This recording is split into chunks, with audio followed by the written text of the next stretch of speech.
श्री विष्णु और देवताओं से अपराजित दधीचि का उनके लिए शाप और शुभ पर अनुग्रह। ब्रह्मा जी कहते हैं, नारद, भक्त वत्सल भगवान विष्णु राजा शुभ का हित साधन करने के लिए ब्राह्मण का रूप धारण कर दधीचि के आश्रम पर गए। वहां उन जगत गुरु श्री हरि ने शिव भक्त शिरोमणि ब्रह्म ऋषि दधीचि को प्रणाम करके शुभ के कार्य की सिद्धि के लिए उद्यत हो उनसे यह बात कही। श्री विष्णु बोले, भगवान शिव की आराधना में तत्पर रहने वाले अविनाशी ब्रह्म ऋषि दधीचि, मैं तुमसे एक वर मांगता हूँ, उसे तुम मुझे दे दो। शुभ के कार्य की सिद्धि चाहने वाले देवादिदेव श्री हरि के इस प्रकार याचना करने पर शिव शिरोमणि दधीचि ने शीघ्र ही भगवान विष्णु से इस प्रकार कहा। दधीचि बोले, ब्राह्मण, आप क्या चाहते हैं यह मुझे ज्ञात हो गया है। आप शुभ का काम बनाने के लिए साक्षात भगवान श्री हरि ही ब्राह्मण का रूप धारण करके यहाँ आए हैं, इसमें संदेह नहीं है कि आप पूरे मायावी हैं। किंतु देवेश जनार्दन, मुझ भगवान रुद्र की कृपा से भूत भविष्य और वर्तमान तीनों लोकों तीनों कालों का ज्ञान सदा ही बना रहता है।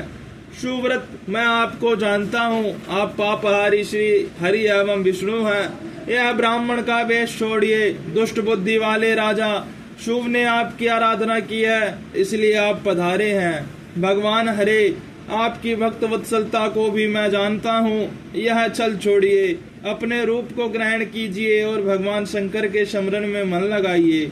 मैं भगवान शंकर की आराधना में लगा रहता हूँ। ऐसी दशा में भी यदि मुझसे किसी को भय हो तो आप उसे यत्न पूर्वक सत्य की शपथ के साथ कहिए। मेरा मन शिव के स्मरण में ही लगा रहता है, मैं कभी झूठ नहीं बोलता। इस संसार में किसी देवता या दैत्य भी मुझसे भय नहीं होता।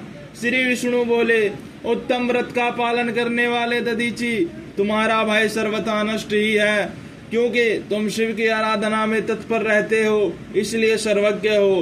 परंतु मेरे कहने से तुम एक बार अपने प्रतिद्वंदी राजा शुभ से जाकर कह दो कि राजेंद्र, मैं तुमसे डरता हूँ। भगवान विष्णु का यह वचन सुनकर भी शिव शिरोमणि महामुने दधीचि निर्भय ही रहे और हंसकर बोले।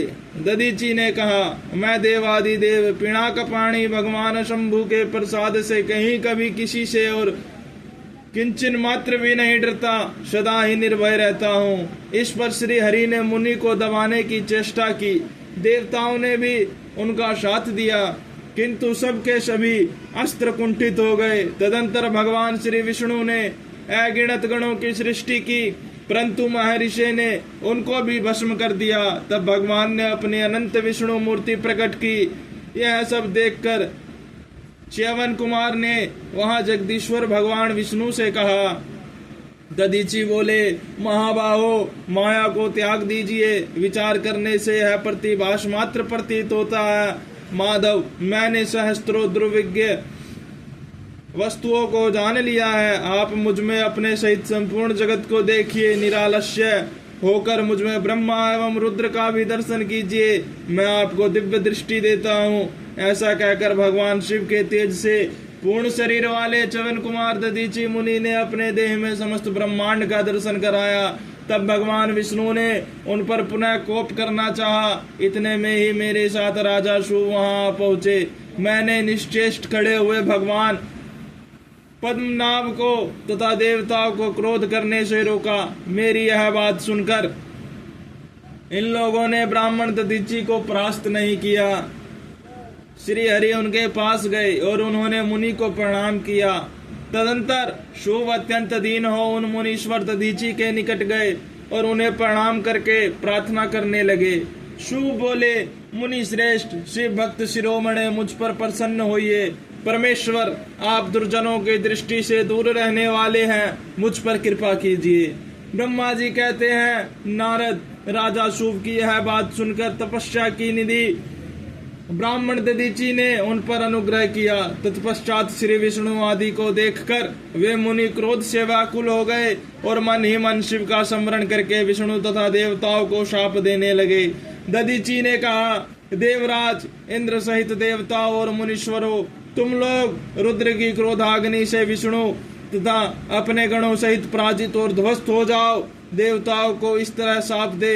शुभ की ओर देखकर देवता और राजाओं के पूजनीय द्विज श्रेष्ठ दधीची ने कहा, राजेंद्र, ब्राह्मण ही बली और प्रभावशाली होते हैं, ऐसा स्पष्ट रूप से कहकर ब्राह्मण दधीची अपने आश्रम में प्रविष्ट हो गए। फिर दधीची को नमस्कार मात्र करके शुभ अपने घर चले गए। तत्पश्चात भगवान विष्णु देवताओं के साथ जैसे आए थे उसी तरह अपने वैकुंठ लोक को लौट गए। इस प्रकार वह स्थान स्थानेश्वर नामक तीर्थ के नाम से प्रसिद्ध हुआ। स्थानेश्वर की यात्रा करके मनुष्य शिव का सायुज्य प्राप्त कर लेता है। तात, मैंने तुम्हें संक्षेप से शुभ और दधीची के विवाद की कथा सुनाई और भगवान शंकर को छोड़कर केवल ब्रह्मा और विष्णु को ही जो शाप दिया उसका भी वर्णन किया। जो शुभ और दधीची के विवाद संबंधी इस प्रसंग का नित्य पाठ करता है वह अपमृत्यु को जीत कर दे त्याग के पश्चात ब्रह्मलोक में जाता है। जो इसका पाठ करके रणभूमि में प्रवेश करता है उसे कभी मृत्यु का भय नहीं होता तथा वह निश्चय ही विजय होता है।